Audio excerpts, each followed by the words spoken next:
জাতিসংঘ মহাসচিব যেদিন বাংলাদেশে আসবেন শুনলাম, সেই দিনই ধরে নিয়েছি নতুন কোনো ষড়যন্ত্র এই বাংলাদেশকে নিয়ে হচ্ছে এবং হবে। হচ্ছে আগেও, আবার নতুন ষড়যন্ত্র হবে। তারপর যখন ঘোষণা দিল তিনি রোজা রাখবেন, তখন আমার সন্দেহটা আরো বেড়ে গেল। বুঝতে পারছেন? এগুলো হচ্ছে রাজনৈতিক ষড়যন্ত্র। ওই যে তামিল নায়কের রোজা রাখা, ইফতারি পার্টি দেওয়া একটা যেমন ষড়যন্ত্র এবং বদামি। জাতিসংঘের মহাসচিব যেদিন বলছে যে তিনি রোজা রাখবেন বাংলাদেশে এসে, ইমান না রাখলে তো রোজা নামাজে কাজ হবে না ভাই, মুসলমান হতে হবে। এর আগে তো কাজ হবে না। তো তিনি শুধু বাংলাদেশে আসতেছেন না, এখন খবরে প্রকাশ হয়েছে 1 লাখ রোহিঙ্গার সাথে তিনি ইফতার পার্টি করবেন। বুঝতে পারছেন তো ঘটনা? বুঝতে পারছেন তো? কুমির গিয়ে পড়লো মানিত, দালমে কুস্ত কালা হয়। কারা যেন বলতেন যে ভারত এর সাথে জড়িত। বাংলাদেশের মেলা মানে গালাগালি করা নিষেধ, কারণ এখন কেউ কেউ আমাকে বলেছে যে আমাকে এখন অনেক মানুষজন চিনে, ফ্যামিলি সবাই দেখে, দেশে বিদেশে অনেকেই জানে, গালাগালি করতে না করছে, তাই গালাগালিটা আর দিলাম না। বুঝে নেন, আমার হাসিতেই বুঝে নেন। তো এই যে তিনি যখন 1 লাখ রোহিঙ্গার সাথে ইফতার করবেন এই জাতিসংঘ মহাসচিব এবং এই ডক্টর ইউনূস, অথচ বাংলাদেশের বাড়ি ঘর জ্বালিয়ে দিচ্ছে, হাজার হাজার মানুষ ঘর থেকে বিতাড়িত, লাখ লাখ মানুষ ঘর থেকে বিতাড়িত, দিন দুপুরে মানুষ মেরে দেখলে না কথা নাই। কোথায় যাচ্ছে? রোহিঙ্গা ক্যাম্পে। দাল মে কুছ তো কালা হায় জরুর।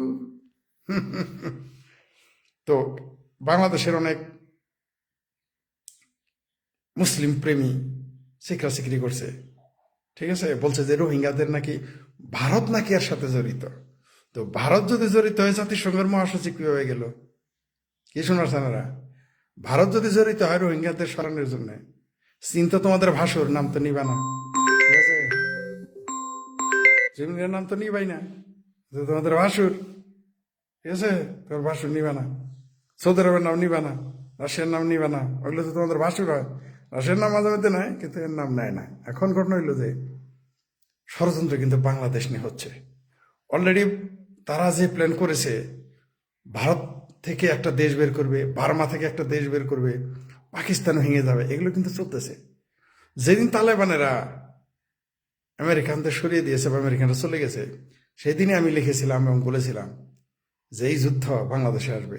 তার আগেও লিখেছিলাম আমি কয়েক বছর আগে, যে যেই দিন আফগানিস্তানে মার্কিনীরা যুদ্ধ করবে না বা এই যুদ্ধ শেষ হয়ে যাবে, তখন যুদ্ধ আস্তে আস্তে বাংলাদেশের দিকে আসবে। বহু আগেই বলে রাখছি, 5-7 বছর আগেই বা তার আগে বলে রাখছি।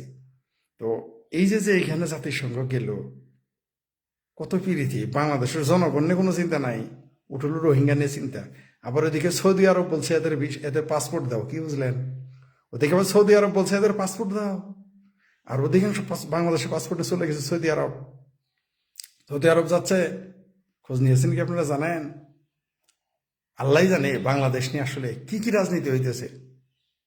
আমরা হয়তো যখন দুর্ভিক্ষের কবলে পড়বো, যুদ্ধের কবলে পড়বো, যখন না খেয়ে থাকবো, যখন বস্ত্র থাকবে না, যখন তাঁবুর ভিতরে গিয়ে তাঁবুতেও জায়গা পাবো না, বুঝতে পারছেন?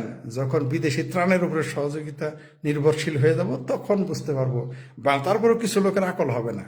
ভাই, একটু ভালো থাকার চেষ্টা করেন। নিজের দেশ যদি নিজে রক্ষা না করেন, কোনো সুগিরি ভাই এসে রক্ষা করবে না। নিজেরা পুন্দাবন্দি করতে খারাপ ভাষা চলে আসলো। আবার নিজেদের মধ্যে আঙুল নিজেরাই দিবেন। ওই যে দেখেন চলে আসে পাউরুটি ভাগ করতে। এই রোহিঙ্গা এই দেশে ঠেলে দেওয়া এটা আন্তর্জাতিক ষড়যন্ত্রের অংশ, এবং এদের হয় নাগরিকত্ব দিতে হবে, নাহলে এদের জঙ্গি বানাবে, সন্ত্রাসী বানাবে, দেহাদেরতে আকাঙ্ক্ষা কম করাবে, যার স্বার্থে সবাই করবে।